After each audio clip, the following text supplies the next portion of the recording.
അസ്സലാമു അലൈക്കും വറഹ്മത്തുള്ളാഹി വബറകാതുഹു. പ്രിയമുള്ള മുഅ്മിനീങ്ങളെ, തൊഴിൽ മേഖലയിൽ വിജയം കൈവരിക്കാൻ ആഗ്രഹിക്കുന്ന ആളുകളാണോ നിങ്ങൾ? നമ്മുടെയൊക്കെ ജോലിയിൽ ഉന്നത വിജയം കിട്ടണം, അതിലൊരു സന്തോഷം കിട്ടണം, സംതൃപ്തി കിട്ടണം എന്ന് ആഗ്രഹിക്കുന്നുണ്ടോ?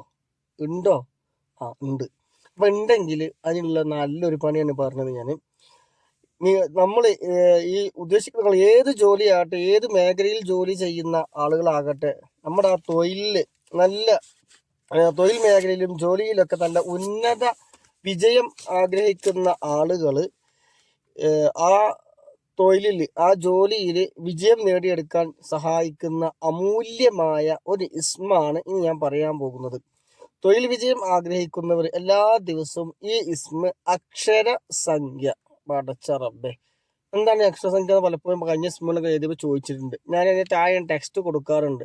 ആ ടെക്സ്റ്റ് നോക്കിയാൽ ഓരോ അക്ഷരത്തിനും അപ്പൊ ഏത് അക്ഷരത്തിനാണെന്ന് ചോദിക്കാറുണ്ട്. അപ്പൊ ഇതിൽ പറയുന്ന ഇസ്മുൽ ഇസ്മ യാ ഖാലിഖ് എന്നുള്ള ഇസ്മാണ്.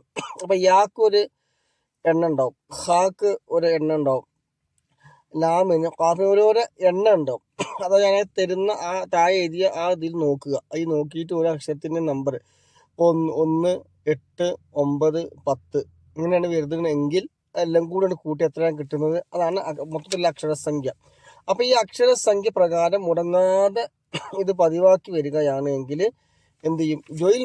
തൊഴിൽ മേഖലകളിൽ നല്ല ഉന്നത വിജയം കൈവരിക്കാൻ സാധിക്കും എന്നുള്ളതാണ്.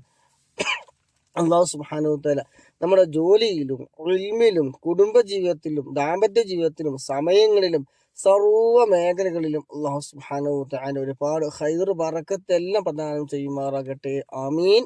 ദുആ ചെയ്യാൻ ഇപ്പൊ പരമാവധി ഷെയർ ചെയ്യുക, ലൈക്ക് ചെയ്യുക, സപ്പോർട്ട് ചെയ്യുക, യൂട്യൂബ് കാണാൻ സബ്സ്ക്രൈബ് ചെയ്യുക, മറ്റു വീഡിയോകളൊന്ന് ഫോളോ ചെയ്യുക. ഇതുപോലെ ചെറിയ ചെറിയ ഇസ്മുകൾ, ചെറിയ അമലുകളെ കൊണ്ട് വലിയ പ്രതിഫലം കിട്ടുന്ന കാര്യം. നമ്മളൊന്നും ഡോക്ടറെ അടുത്ത് പോകുന്നതിന് ഒരുപാട് ചികിത്സകളൊക്കെ ഉണ്ട്. പക്ഷെ അതൊന്നും ലാഭം കിട്ടുന്നില്ല, പേര് കിട്ടുന്നില്ല, അല്ലെങ്കിൽ അത് സമാധാനം കിട്ടണില്ല എന്നുണ്ടെങ്കിൽ ഇതൊക്കെ ചെയ്തോളി. ആത്മീയമായ മരുന്നാണ്. എങ്ങനെ പോകാൻ ചൊല്ലിയ ഇസ്മിന്റെ പ്രതിഫലമെങ്കിലും കിട്ടും ഇൻഷാ അല്ലാഹ്.